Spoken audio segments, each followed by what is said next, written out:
दोस्तों, एक कथा चल रही थी अनिरुद्धाचार्य की। और उस कथा में एक इंद्र कुमार नाम का एक व्यक्ति जाता है।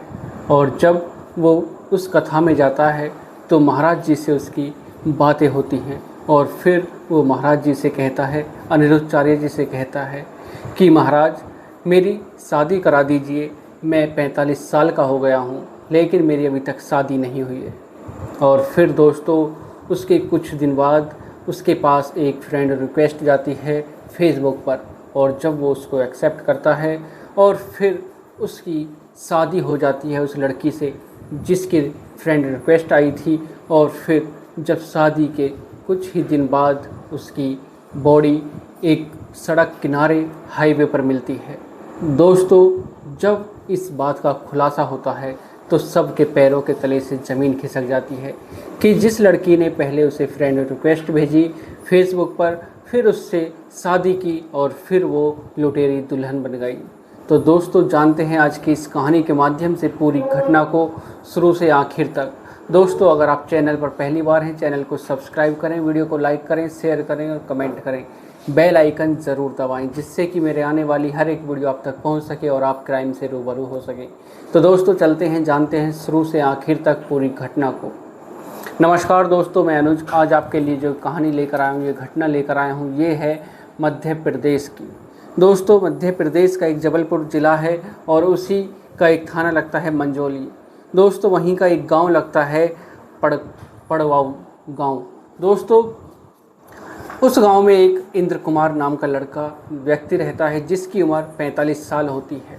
और उसके 2 भाई होते हैं, 3 भाई होते हैं वो टोटल, और 2 बहनें होती हैं। दोनों बहनों की मौत हो जाती है। और जो इंद्र कुमार है वो काफ़ी ज़मीन जायदाद वाला होता है। 45 एकड़ उसके पास ज़मीन होती है और काफ़ी पैसा होता है। सरकारी नौकरी होती है, सरकारी टीचर होता है। दोस्तों, वो कुछ दिन पहली बात है, वो एक कथा में जाता है जहाँ अनिरुद्धाचार्य जी की कथा हो रही थी। और जब वो उस कथा में पहुँचता है तो उसकी मुलाकात अनिरुद्धाचार्य से होती है, उसकी बातें होती हैं। और वो जब उसकी बातें अनिरुद्धाचार्य से होती हैं तो वो महाराज जी से कहता है कि महाराज, मेरी अभी तक शादी नहीं हुई है, मेरी शादी करवा दीजिए। दोस्तों, वो ऐसी बातें करता है, अनिरुद्धाचार्य जी से बातें करता है। और फिर जब वो उस कथा के बाद अपने घर आ जाता है और फिर उसके पास एक फ्रेंड रिक्वेस्ट आती है फेसबुक पर। दोस्तों, जब वो उसको एक्सेप्ट करता है, उसकी बातें होती हैं। और वो जब बातें करना शुरू करता है तो वो एक लड़की की फ्रेंड रिक्वेस्ट होती है जिसका नाम खुशी कुमारी होता है। दोस्तों, वो कहती है कि मैं तुमसे शादी करना चाहती हूँ। मैंने तुम्हारी वीडियो देखी थी जिस कथा में तुम गए थे, और जब वो मेरी जो वीडियो थी वो मेरे पास आई तो मैंने तुमसे शादी करने का इरादा किया और तुमसे बातें करने की कोशिश की। फिर मैंने आपके पास फ्रेंड रिक्वेस्ट भेजी और अगर तुम मेरे से शादी करना चाहते हो तो बता दीजिए। दोस्तों, वो लड़की अपना फ़ोटो भेजती है। इंद्र कुमार को वो लड़की पसंद आ जाती है और जब वो पसंद आ जाती है तो वो शादी करने के लिए हाँ कर देता है। दोस्तों, समय बीतने लगता है और फिर 2 जून लगती है। उसके बाद जो इंद्र कुमार होता है वो अपने परिवार में अपने भाइयों से बातें करता है और कहता है कि मैं भी शादी करना चाहता हूँ और मुझे एक लड़की मिल गई है, अपनी ही बिरादरी की है, वो भी पंडित है, खुशी तिवारी उसका नाम है और उत्तर प्रदेश के कुशीनगर की रहने वाली है। दोस्तों, उसके बाद जब वो इंद्र कुमार अपने परिवार से बातें करता है तो परिवार वाले भी सहमत हो जाते हैं और कहते हैं कि ठीक है।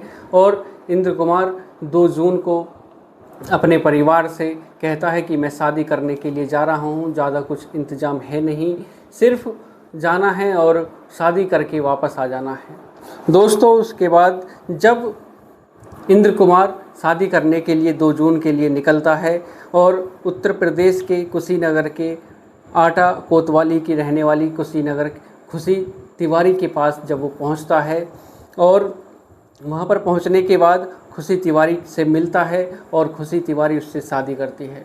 उस खुशी तिवारी के साथ 2 लड़के और होते हैं और जब वो खुशी तिवारी से शादी कर लेता है और एक साथ रहना जब उनका शुरू हो जाता है अपने कमरे में, जब वो जाते हैं और फिर रात बिताते हैं और फिर जब अगला दिन होता है दोस्तों 3 जून लग जाती है, 4 जून लग जाती है, 5 हो जाती है, 6 हो जाती है, लेकिन इंद्र कुमार जो होता है उससे उसके परिवार वाले बातें करने की कोशिश करते हैं, लेकिन उसका फ़ोन स्विच ऑफ जा रहा था। परिवार वाले परेशान हो जाते हैं, जो उसके भाई थे वो परेशान हो जाते हैं, और लेकिन उसका फ़ोन नहीं मिल पा रहा था।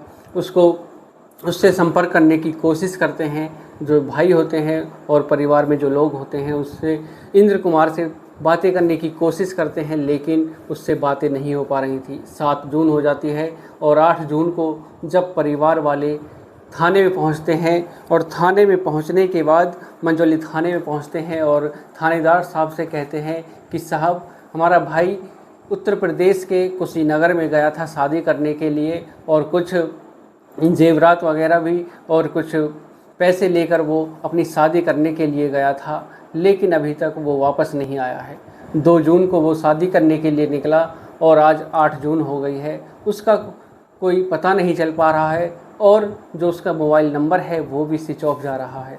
दोस्तों, जब थानेदार साहब पूरी उनकी बातें सुनते हैं और उनसे एक एप्लीकेशन लिखाते हैं दोस्तों, उसके बाद जो मंझौली थाने की जो पुलिस होती है वो कुशीनगर थाने से कांटेक्ट करती है और कहती है कि इंद्र कुमार के नाम का कोई व्यक्ति अगर तुम्हें मिला हो, उसके तुमने पकड़ा हो या कुछ उसके बारे में पता हो तो बताइए, इनके परिवार वाले यहाँ पर परेशान हैं।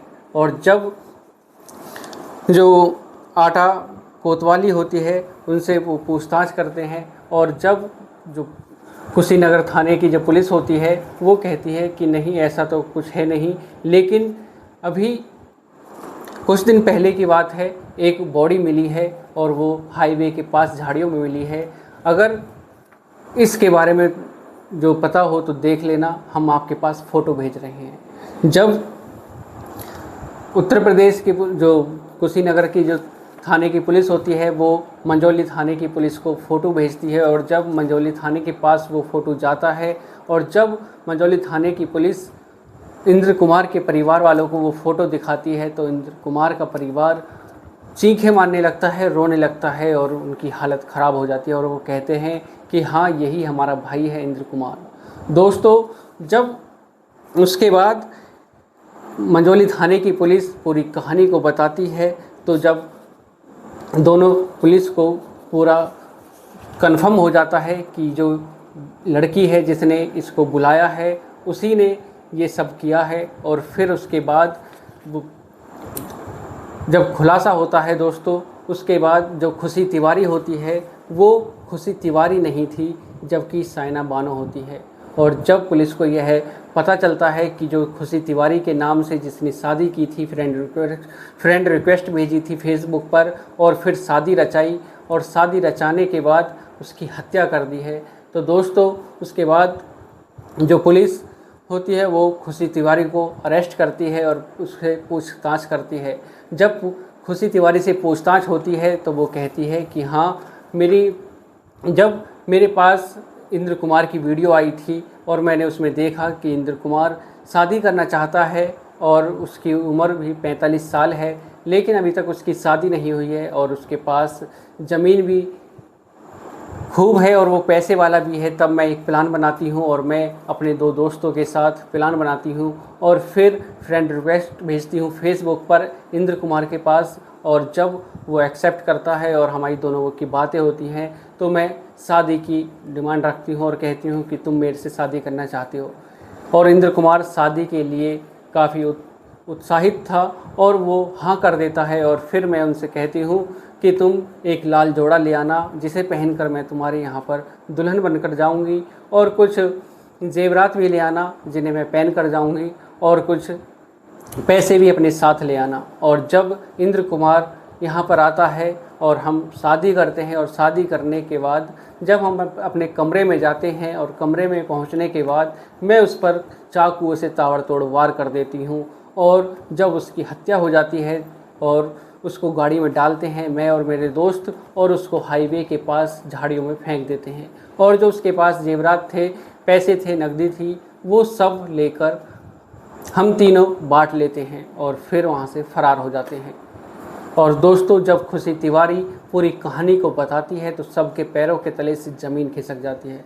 सब सोचने और समझने के लिए मजबूर हो जाते हैं कि आखिर यह चल क्या रहा है देश में, कि हर आए दिन एक ना एक हत्या हो रही है और जो लड़के हैं शादी करते हैं और शादी करने के बाद उनकी हत्या हो जाती है।